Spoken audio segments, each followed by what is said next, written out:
Begin. Now we record. Recording has started. Okay. So today, So today, welcome.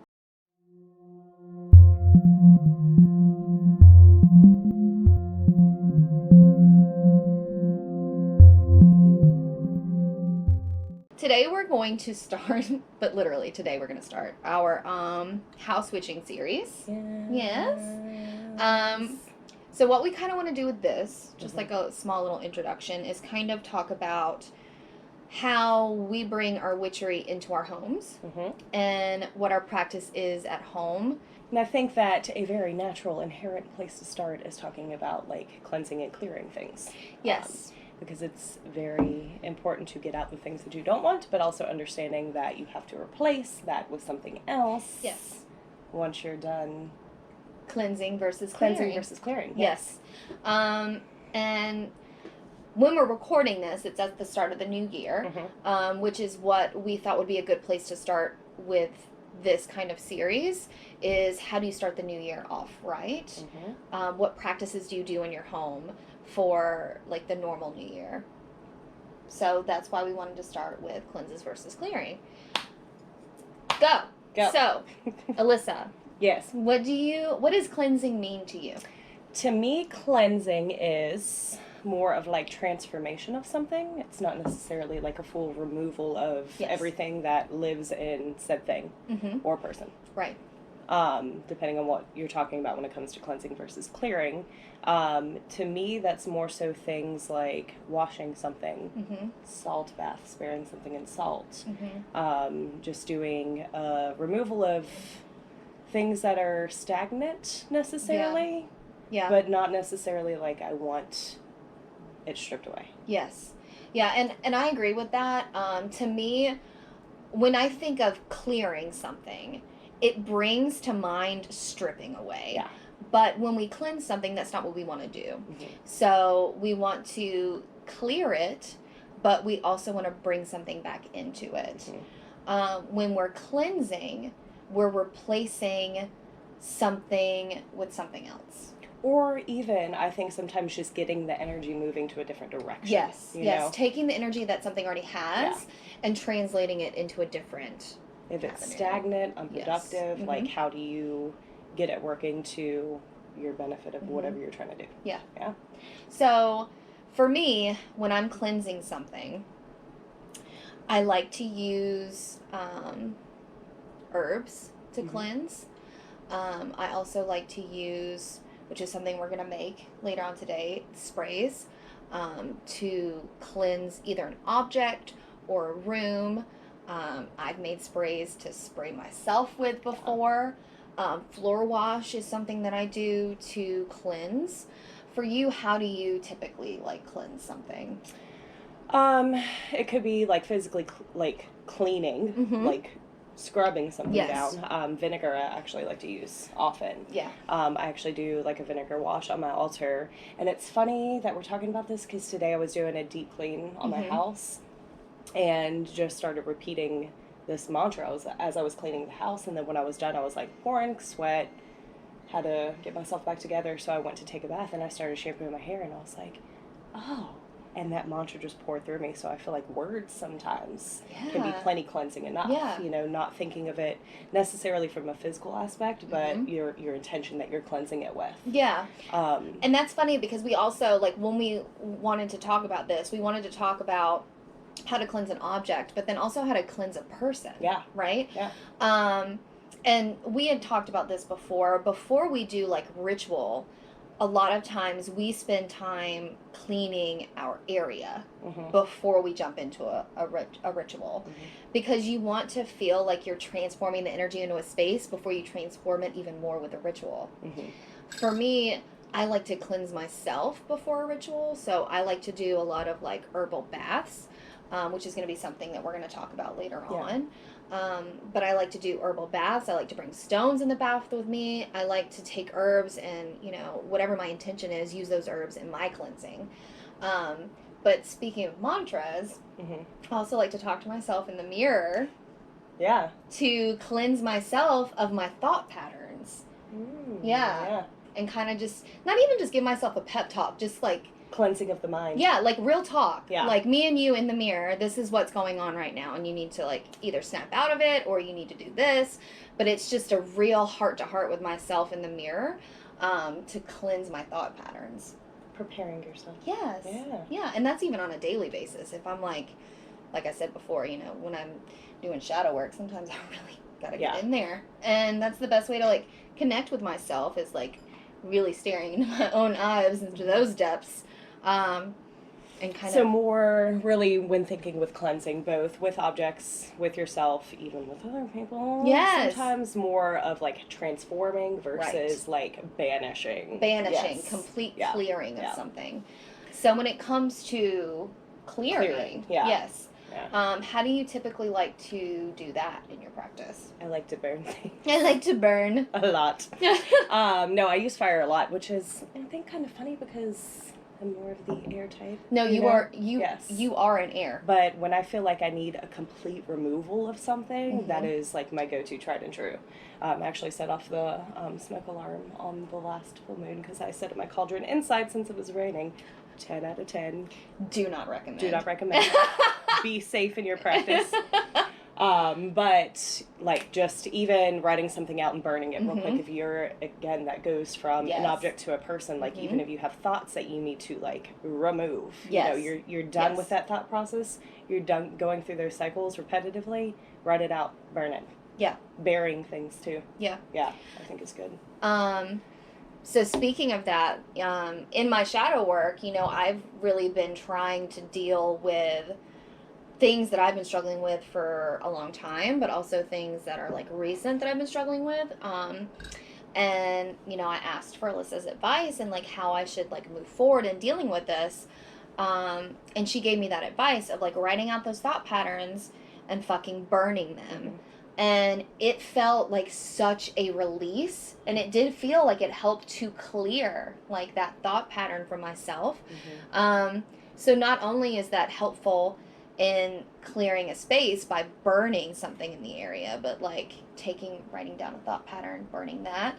But that just goes back to having that open discussion. That's not something I probably would have thought of on my own. Yeah. You know, because you are an air sign, the opposite of that for you is fire. Yeah. Right? Yeah. So when you want to clear something, you go the opposite avenue, which is fire. For me, I'm an earth, and I like to burn, or not burn. I do burn. You're a burner now. I burn. Now I burn. I've been converted into burning. But I like to, if I'm trying to clear an object, I like to bury it in salt. That's very earth-based. But then I also like to clear in water, which is, So like I said before, when I'm cleansing, I do a lot of bath work, and I'm like very drawn to the water, even though I'm an earth sign, because that's like my opposite. It's like my balance. And that's how I balance my practice. But I do the same thing with moon water. I'll use moon water to clear something. I'll also use, which I think is something we're going to talk about later. Oh my God, like natural flowing sources of water to clear something. But also burying in salt, something that we had talked about before. When I'm really trying to clear something, if I'm taking it and burying it in salt, I also want to put something back into it. So I may bury it with salt, with stones that I want to bring in that are going to put back into that object what I want to get out of it. So I'll bury everything together, let it sit until I feel like it's done, and then take everything back out. Putting what you want to replace, because the energy is going to be replaced regardless. Yes. Regardless. So if you are choosing what you want to be I put want back the first into crack it, at what's going back in it. Then I like that. I like it. Yeah. You were talking about water earlier, and we just went foraging. What was that, last week? Yeah, last weekend. And got a bottle of like running stream water. So I think not just specifically water, but choosing the type of water, like that's moving water, that's fresh moving water. So thinking about even deeper to the next level of, okay, if I want to wash something away, I'm not going to choose water from That's a stagnant pool. sitting. Yeah. Huh. Oh. Connections made. It's so funny how, like, your intuition tells you to do things, Yeah. and it's not until later on that you realize, damn, like, that was pretty smart. Yeah. But it's because, like, you know what to do. Again, it's your power. Your Yeah, power is you don't already know. there. You yeah. may not know why you're doing it, but it seems like a good idea. It's only later on that you realize how much of a good idea it was. Seemed like a good idea at the time. And it was. Moral of the story, it wasn't. Anything else that we want to, like, talk about before we jump into... So, okay, we've got a lot of these ways when it comes to clearing. Mm-hmm. But what if you, like... I mean, I guess we've talked about different ways to clear things. You can't always, like, destroy something. No. So if it's an object that you obviously can't set on fire. Right. What Then if- you use smoke. Yes. I think that's... Yes. Smoke, yeah, that's a great one, too. Yeah, smoke. Salt, unless it's something that salt would eat away at. Yeah. Can always bury something in dirt. Yeah. There's options. Yeah, you like... I mean, Alyssa's the plant witch around here. I'm striving Well, to and be I a plant love witch. what you were talking about with burying something with stones of what you want that energy to absorb. But what if you bury it with a plant? Ooh! What? I just got so excited. What? So, like, what if, like, let's say it's something that, it's an object in your life, maybe it's like a coin or something, and you're wanting to use it for prosperity magic. Yeah. But you feel like it's got some bad stuff on it. Burying it in the, like, base of a basil plant. Yes. Because Because very basil's much going to for, bring like, money, prosperity. abundance, prosperity. I love that. That's amazing. God Yeah. damn. You're good. You're good. Cheers. Cheers. Skull. And then talking about, like, beings, cleansing a being or clearing a being. Probably wouldn't really clear a being.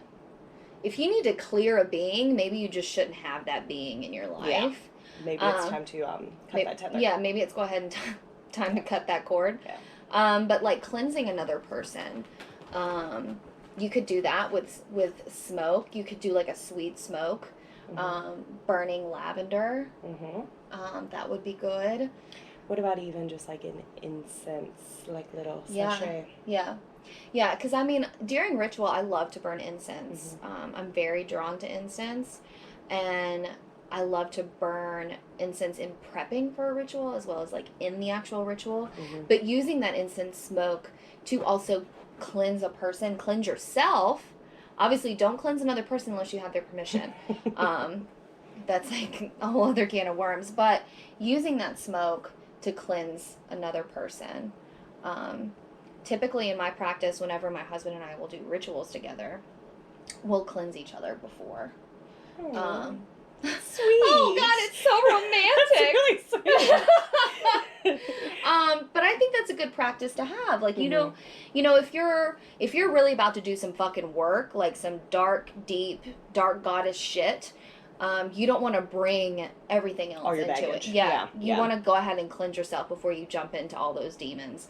And I feel like this could go even further, which will probably be a conversation in an episode for later. Stay tuned. But like honey jars and hexes. Yes. Like that's like oh my God, my a little more favorite. forceful side, you know. But there's that's probably like my favorite part of my everyday practice. Is fucking honey jars, and what was that other word? Hexes. Hexes, yes. It's my favorite word, hexes. I forgot it. We're taking shots Of whiskey. and gonna teach us some things. Oh, also, the camera died earlier, but we decided that meant that we were done. So now we're gonna make the things.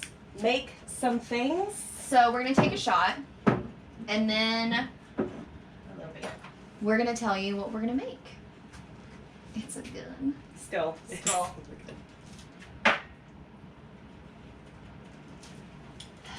So what I'm gonna make is basically it's a floor wash / a room spray. You can use it either way.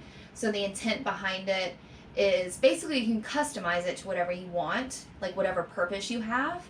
But it's to be used to cleanse a space while also putting a little bit back into it. So not completely clearing a space, but cleansing it putting some more energy back in it that you want to have in it.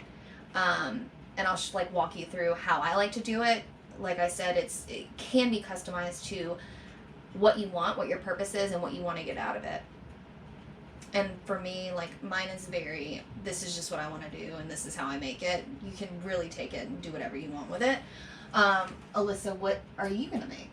I'm going to make sigil chalk. So I think this is really great, like post-cleaning, to kind of determine what you want to bring back into the space. Yes. I think sigils could be used for clearing and cleaning as well, but a lot of times I like to, once I'm done cleaning something, set the intention, and I think that that's really great for that. And again, that can be customized too. So whatever you are trying to achieve in whatever space you want to achieve, you can put things that you connect to that in the chalk. Yes. So. Super exciting. Yes. Yes. So, I'm going to make mine. What I'm going to make is, basically it's a floor wash, or it can be used as a room spray, however you want to use it. I typically like to use mine as a room spray. When I first got like the pull to make something like this, it was when I was basically smoking my house out to try and cleanse it / clear it of anything whenever I first move into a new space. And what I started thinking about was, I'm taking all this energy out, but I'm not putting anything back in.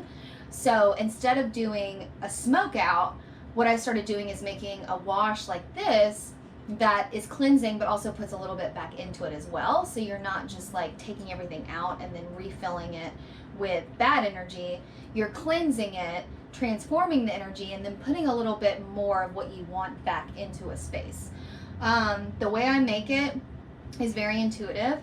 So first off, what I want to do is I like to take water and get it like warm on the stove like I have right here, and I'm gonna steal Alyssa's idea. Yes, and use a little bit of the stream water in here just to kind of get some of that free flowing energy into the water. And Alyssa, here's what I'm gonna have you do, because Give me a job. I'm gonna give you a job. So here's what I brought some of my dried herbs, and then we're also put a little bit of Alyssa's dried herbs over here as well. What herbs would you want to put in this? Yeah, I'm gonna make you use your brain. Clove. Clove. Well, I see you have some patchouli here. Yes. Absolutely. So what is our intention, our purpose? So I brought what I was like really drawn, and that's typically when I make stuff like this, I have like a dried herb setup in my room that I keep all my witchy shit in, and we're gonna do some filming there as well so you can see it. But whenever I go to make something like this, I kind of go up in there and I have my intention in my head, this is what I want to do, and then I just start pulling herbs.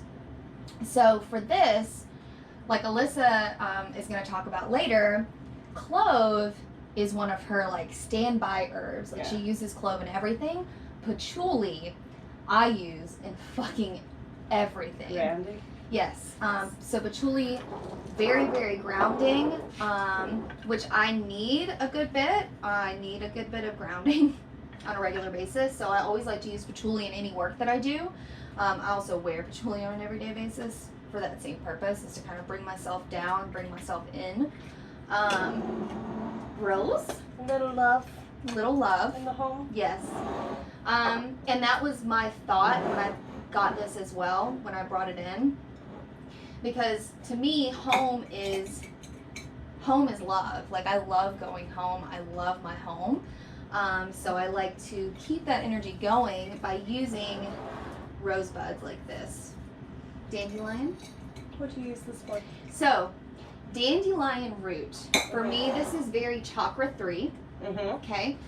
Which is power. Solar plexus. Yeah, solar plexus, power. But also grounding, because it's a root herb. So I think of it as like a way to root my power. So that was my intention when bringing this one as well, is grounding, power, and then calendula. Yeah.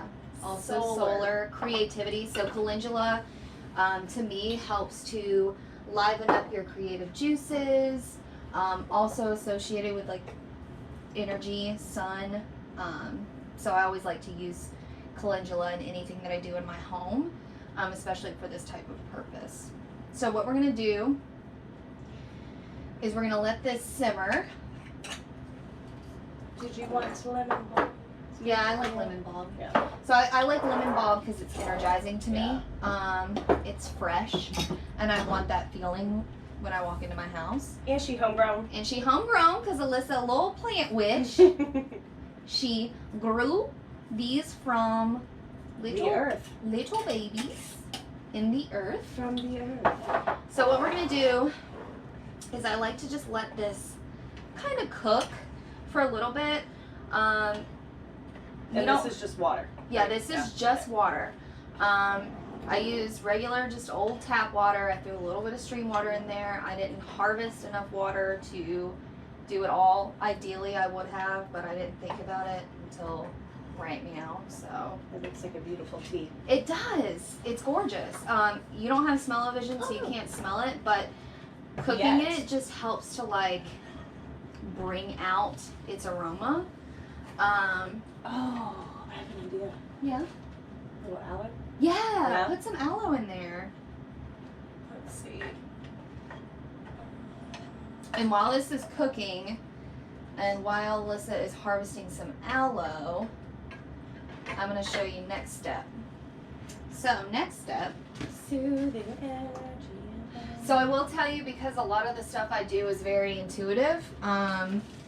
The first time I made this, I literally cooked herbs in water on the stove, threw some essential oils in there, poured it in a bottle, and called it a day.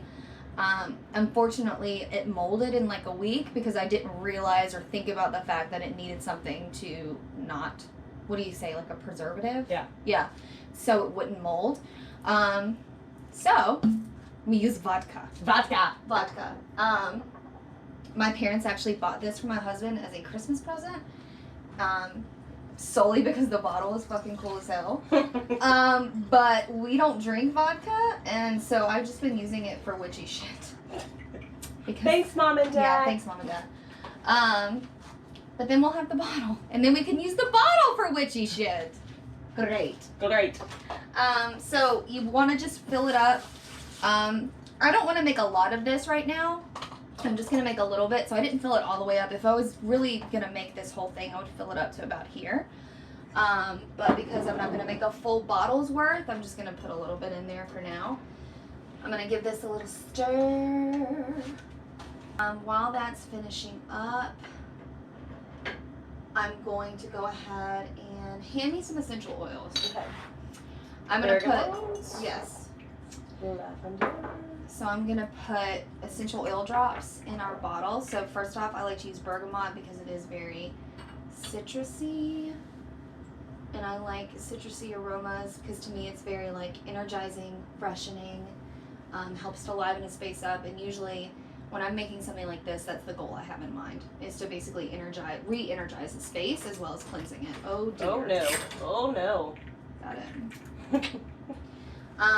Next, Lavender. lavender. So, patchouli is something I use. Let me go ahead and hold it and not just set it in there. Patchouli is something I use in like my everyday life and my ritual work. Lavender is also something that I use as an everyday as well as like in my rituals.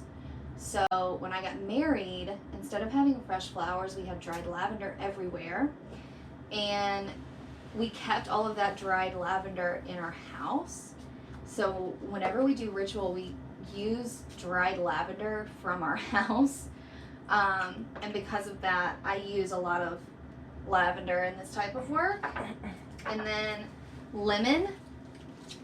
Throw some lemon in there. And I just basically do it until I feel like I should stop. Very scientific over here. I like to pour the water into, I want to strain the herbs out is my main goal. Like I don't want to put straight up herbs in this, but of course you're going to have some fall out. No. So you just want a little bit of this. Just really what you want is some of the aroma, but really what you want is the energy of the herbs that you're using. So I'm going to take this and... Oh, that funnel? Yes. Here you go. Thank you.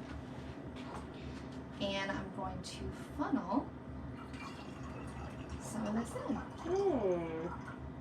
Perfect. So really what this has is this has the energy of the plants that we used. That hot, be careful. So then you give her a little swish, mix her all up, and she's good to go. Nice. And you've got a little bit of like natural plant matter in there, but I think that's not a terrible thing. You just don't want to put all of it in there because then it's not gonna last as long. And really you just use it until you feel like you shouldn't use it anymore, and then you're done. Ta-da! Yeah. Oh my gosh, it smells so fucking good. Yeah. Yeah. You smell it? Me do too. Me too. Isn't that good? That is so lovely. That's for you. And now we're gonna do the sigil chalk that Alyssa's gonna show us how to make. All right, everybody, we're going to be making some sigil chalk now. So things that you're going to need, we've got plaster of Paris here, and you really don't need a ton of this. The mixing ratio is going to be equal parts of this to water, and then whatever herbs you want to use, you could use essential oils if you're into that thing. Basically anything that you can grind up or mix and combine into the chalk to get a good consistency. Oils really shouldn't mess with that ratio. So, what we're going to do first, Tori's going to go ahead and choose her herbs that she wants to use and start mortar and pestling those. Basically, to give you an overview, we are going to mix up whatever herbs we want to use. We're going to mix those into the plaster of Paris and then combine those with water. We're actually going to be using some of the stream water from our foraging we did last week. Super exciting. So some running water, especially since we're talking about cleansing and clearing. Again, that running water kind of gives you some movement and some direction to that. Once you get everything mixed up, you just need something to mold it in. You can use a soap mold. I actually did that for this one the other night. Or if you would like something smaller, we've got this little ice cube tray from one of my favorite places in the world, IKEA. That gives you more of a streamlined chalk type. So while Tori's getting her started and mixing everything up, let's talk about how you would actually use this. So again, like I said, I like the idea of after you cleanse or clear space, being able to write whatever sigils, whatever even just words you want to write onto the space. This would be great for door frames after cleansing the house, for some protection. So you can use herbs, you can use oils, you can use even like grinding up stones. Yeah, chips of stones into the chalk for protection for the house. You can, for me again, hearth magic is my jam. So I have a area of my house that I consider like the center because I don't have a fireplace. I live in the apartment. But I have like the area that feels like it's the central communal area. So I'm lucky that I've got concrete floors that I can write on the floor and then just lay my rug on top of it. That way it kind of creates that feeling and that vibe in that space. So I love that. Yeah. I also want to mention like how much I love the fact that you're using the stream water that we foraged last weekend, because I think that's so important, and that's something I'm really trying to like bring into my own practice is not just going to the store and buying something, but like using things that I'm finding in nature because it has more energy to it that way. And thinking about what connects you to where you are. Like the land and what we have around us is, I think, some of the most powerful and sacred things that we can use because it's part of our day-to-day life and, you know, what we work with on a day-to-day basis. Yeah. So store-bought is fine, but store-bought is fine. If you can locate it around you. No shame in this game at all. So now that I've like ground my herbs up as much as I can possibly do without getting myself a muscle ache. Yeah, what are you using? I'm using lavender, lemon, and mugwort. Nice. Yes. So what should I do with these now? So take your plaster of Paris. Okay. Yes. Go ahead and dump your herbs into there. Okay. And we're going to dry mix those up. Also, I should mention I've never made sigil chalk before, so this is literally just gonna walk. Surprise! Surprise! We're learning things. So yeah, just start dry mixing that up. Do you want gloves? No. No. Okay. But I will use my fingers. Alright, so I'm going to start mixing my herbs. I am doing this for my house, hearth area. So the things that I'm really focusing on this year, I've got mugwort. So more of the kind of mental psychic clearing, if you will. I've got clove because this is like my soul spirit herb. It's also really good for like bandaging, removing negative energy, keeping things moving, and then basil for prosperity because who doesn't want more money in the new year, right? Right? Right. So I will start mixing mine up while you are mixing those dry ingredients. So once you have that mixed up, let me get out of the way.